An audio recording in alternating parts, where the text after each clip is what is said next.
Le point de vue tranchant et tranché de Caroline Roux, l'édito politique d'Europe 1 Matin. Bonjour Caroline. Bonjour Bruce, bonjour Julie, bonjour à tous. On a vu hier tout au long de la journée le président de la République, puis le Premier ministre et le ministre de l'économie contraints de monter en première ligne pour se défendre dans le dossier Cahuzac.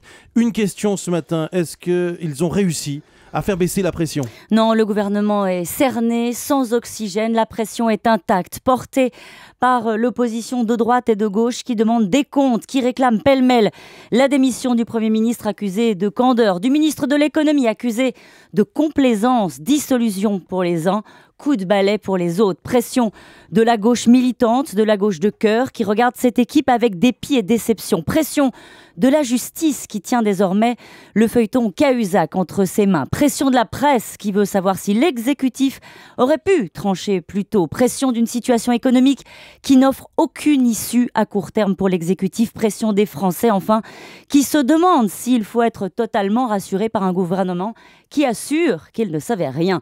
L'espace politique est saturé de bombes à fragmentation. Dans ce contexte, on se demande s'ils peuvent tenir et combien de temps.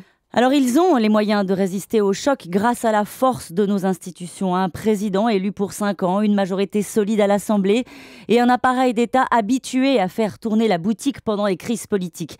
Mais après le séisme, on guette la vague du tsunami. Plier ou tenir, remanier ou résister. François Hollande, dans son parcours politique, a montré qu'il était un adepte de la stratégie du hérisson, faire le dos rond et laisser passer le gros temps.